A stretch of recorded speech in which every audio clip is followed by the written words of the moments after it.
All right, a lot of strange things have happened in the last couple of days, but not as strange as this video right here. This person uploaded this 2 days ago and it's already on 5 million views. The government has sent foxes to stalk me and equip them with EMP capabilities disrupting my camera feed. What do I do?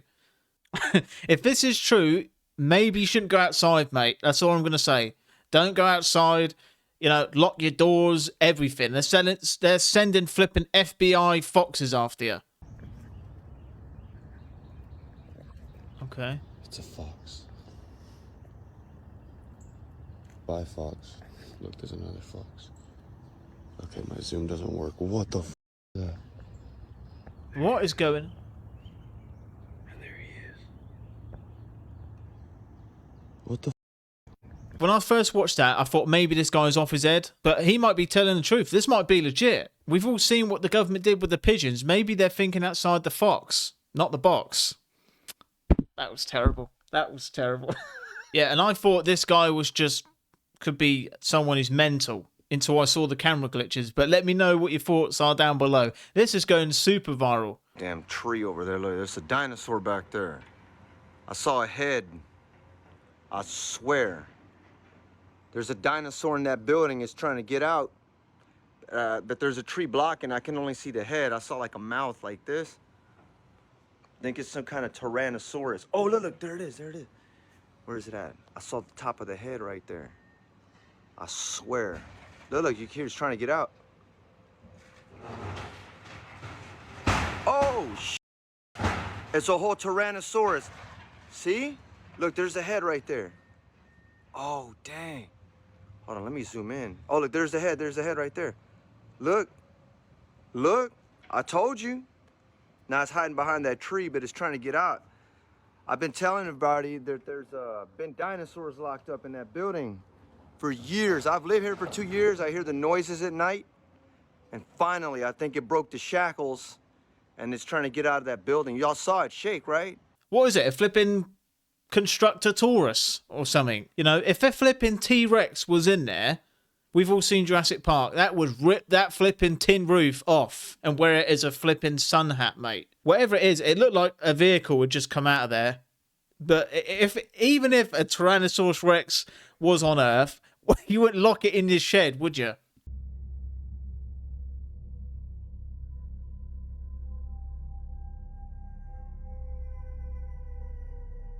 What is that? And that looks real. That is so creepy. Surely that's going to make people turn away. If you own a jewelry shop, surely this is not going to make people... This isn't going to make people want to buy anything, you know? So weird. Like, I don't even know who comes up with ideas like this. What? It just clips on at the front. Up with ideas. Look at that. You're having a laugh, mate. What about if something goes wrong here? No one's climbing up here to check it all the time, are they? One bolt comes out, that's it. See ya. What you gonna do? It's like this. Look at all I want to know is, would you get on something like this? No.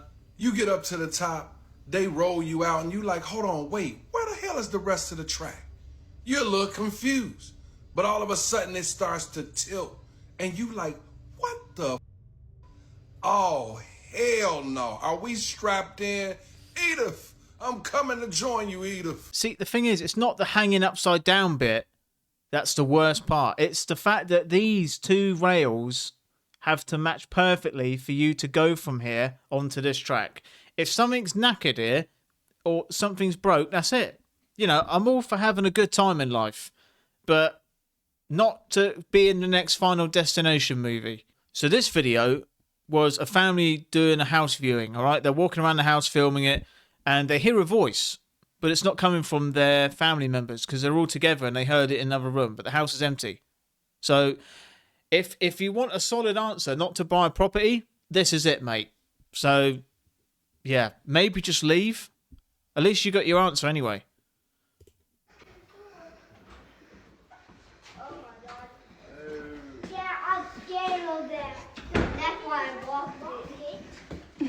Bubby, you stay with us. I'm going down.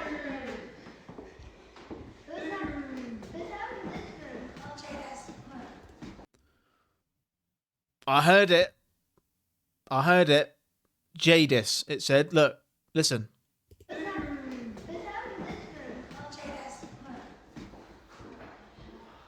No. Ooh, it's purple. What do you mean it's purple? Get out the house, mate. You just heard something that wasn't your family and say someone's name. I wouldn't be worried about the wallpaper. I'll be just worried about where the front door is. Yeah, see ya. Ooh, it's purple. It's Harry Potter. Yeah, I wouldn't worry about that. That wallpaper is going to be red, mate, if you don't get out in the next 5 seconds. That is insane. You know, and I don't think Hogwarts was happening in that room. That was some either dark black magic or something. So maybe they painted it over, but they're lying to you. Whatever happened in there wasn't a Harry Potter fan. That's all I'm going to say. This is crazy. A former Bush official claims that the United States spent $21 trillion building a secret underground city. Her name is Catherine Austin Fitts, and she formerly served as Bush's Assistant Secretary of Housing and Urban Development. He says that the United States government built this in secret in case of a near extinction event for the rich and powerful. She claims that this isn't just some underground tunnel, but that this is a massive underground city across the United States with over 170 bases. She even says some are under the ocean and that they are all connected with transportation. She started researching this in 2020 and says that on her website, missingmoney.com, you can go and look at the actual government financials and make a decision whether or not this is true for yourself. Now, there have been theories about this for decades. So are we finally getting the proof? See, I swear I've seen so many films about this. What's that movie they made in England? It's called The Gentleman or something? Where basically all the elite, they went and hid in this bunker. Samuel L. Jackson was in it as well. What was it called? That's so annoying. Anyway, I've seen so many films about it, and it wouldn't surprise me. I think these places definitely exist, you know, but I didn't realise how big these places are. They're literally cities underground, you know, that go for miles and miles and miles and miles and miles. Bit of a push, though. I don't think Starbucks is under there just yet, because think about it.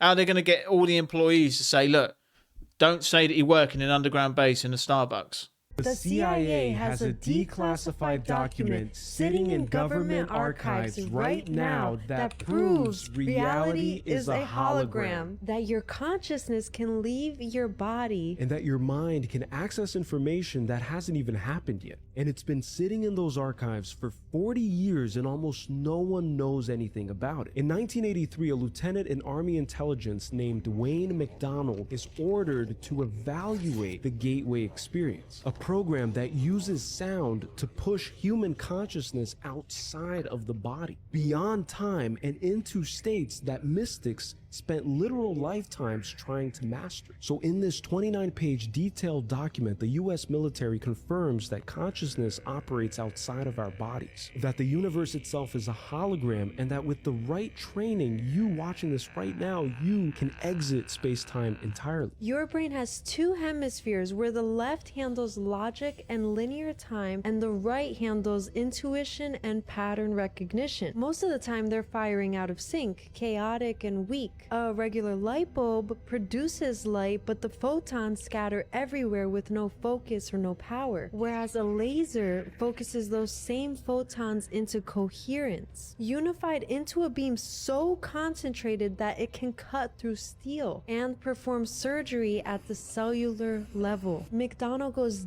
deep into quantum mechanics and explains that matter is not solid. At the quantum level, everything is energy oscillating as waves. But here's the part that breaks your brain. You are not a continuous object. Between every tick of Planck time, you flicker in and out of existence as a standing wave pattern, blinking on and off trillions of times per second, only held together by coherence. Man, I wish I could go into those. Actually, I don't. I'm glad. Imagine seeing every single CIA case file there is and being able to read all of them. How did they do these experiments? How did they come to find this data? And One of the craziest CIA videos I watched, and it was a couple episodes back, about remote viewing. If you don't know what that is, then yeah, go and look it up. It's crazy. All right, they actually had real people doing it. So the CIA, man, their records and their case files must be nuts. I mean, we could all imagine, all of us, we could go to that place where it's all stored, order a bunch of pizza, and just sit there, eat some pizza, and just read everything and tell each other the interesting. I would love to do that. If I could have a superpower, it'd be to go invisible, and I'll go to these places. All right, two guys will just walk in a vault and go, "What's that?" And there's a flipping envelope open, just levitating. It'll be me going through everything.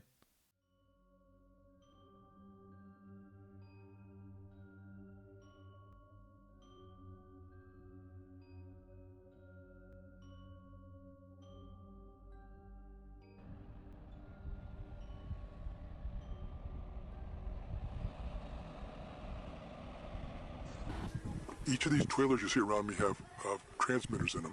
The transmitters feed power from the main building over there up into these dipole antennas, and basically there are 180 antennas radiating high frequency waves up in the ionosphere. It's a big ham radio, a big HF radio, the biggest in the world. Fundamentally, what this is about is taking the ionosphere at 100 kilometers up and turning it into a laboratory. We can do experiments. We can create bubbles. We can heat small sections. We can create waves. We can excite plasma resonances and do a lot of experiments. We can transmit signals all around the world. We can study the effects of the ionosphere. It basically makes the ionosphere a laboratory, and we can do experiments that no one else can do. You know what? I must live right next door to one of these things, because I get a headache all the time. Every day we're watching these videos, aren't we? And it's just crazy what's happening in the world. There has to be a place where we can just all go and just chill. There's none of this conspiracy stuff. You just grow your own crops. You get your own little house. It's a peaceful, nice green land, you know, open space, nothing. Blue sky. There's got to be a place like that. Because I was raised in a cloning lab to be the perfect woman for Hugh M. Hefner, so other than the fact that my IQ is probably a little higher than he would like, I have nothing to worry about. I was raised in a cloning lab to be the perfect woman for Hugh M. Hefner, so other than the fact that my IQ is probably a little higher. So there are a lot of celebrities that say they're clones. I mean, why would you say that? So they could be playing into it. Thousands of celebrities have said they're clones. You know, I remember as a kid when Britney Spears was talking about it. I think it was Britney Spears. She was talking about a cloning facility in one of her music videos, and that she was cloned. Yeah, it's hard to say, really, because cloning does exist, doesn't it? You know, they clone animals, but whether they actually do it to people, it wouldn't surprise me. So a lot of people have been commenting for me to check out a UFO story, and it's called Utsuro Buni. I'm probably mispronouncing that, probably are. But basically, this is a very famous UFO story based in Japan about this being that just arrived, and hundreds of people said they saw this craft. This was a long time ago, and they all drew the same thing from all different areas. So it's very strange. All right, but anyway, let's watch the video, and then we can talk about it after. Did you know that aliens could have possibly visited Japan as far back as the 1800s? Let me explain. Utsuro Bune refers to a mysterious empty boat that washed ashore in the Hitachi province of Japan in 1803. Inside the hollow ship, locals found an attractive woman who looked completely different compared to them. She was around 1.5 meters tall, had red hair, red eyebrows, and pink skin. Curious, they brought her inland. However, she could not communicate with the locals because she was unable to speak Japanese. Locals grew weary of the mysterious woman, and many even suspected that she was an adulterous princess from a faraway land who was cast away, and the box contained the head of her lover.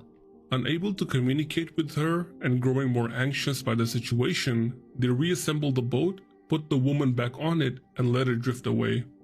So my thoughts on that are, maybe this person was literally stranded on a boat and travelled for miles, and she was so flipping cold and unwell that maybe her skin turned pink for whatever reason, and maybe travelled there, just couldn't speak the language. Who knows? But I mean, it is a weird story, because a lot of people said they saw a craft in that area, and you could see it in the drawings. The drawings were just all very similar, all even to the finest detail, which is a bit bizarre. But if aliens did show up, I would be very surprised if I was down the beach chilling, you know, sat on the beach and an alien just rocks up on a dinghy, a rubber dinghy, and an alien gets off. How weird would that be? You're just chilling on a beach and an alien gets off a dinghy, but he's a human. Right, before I end this episode, I just want to talk to all those people whose minds are screaming for change, because I was talking to someone about how I'm 31 now, but my whole 20s was just a blur. I was very, very lost for a decade. It felt like my whole 20s just went in a flash. If you want to, if your mind is screaming for change, you need to take action, because time will not wait for you. It will leave you behind. We only get so many chances to change, because I think mental pain, and for me, I'm only speaking of experience for me, that I was going through mental pain for years. I didn't know why. Nothing changed until I made that action and called and just decided to myself, things need to change, you know? And I think emotional pain in your mind is a signal that something does need to happen, or that you're away from that darkness, you know? You need to take action, because time disappears. Time will not wait for us. And one of my biggest regrets was wasting my 20s. I really did waste them years when I could have just took action with myself instead of brushing it under the carpet and leaving it. Because sometimes you may bury things you struggle with or bury yourself, but you're always going to be there. So I hope that helps you in some way, and I hope you're all courageous enough to make those decisions in your life to change things, because life isn't perfect. People aren't perfect, but we can try and find peace in chaos, can't we? Don't waste time like I did. I wasted so much time, and I talk to young people now, and I always tell them, don't waste time, because you might wait till tomorrow, and then it could be 10 years or 5 years or 2 years. You can't run from yourself forever. So that's my advice. I know it got a bit deep, always does, but I do want to use this time to help you with whatever you're struggling with, and just keep that in mind, what I said. Sometimes we have to make the tough decisions, even if they're the right ones. They're extremely tough, and it takes courage to do it. So I encourage that for all of you, all right? And your lives, whatever it is, all right? And I hope that helps you, and I hope you all had an amazing weekend, and I'll see you all again tomorrow. I'll see you then.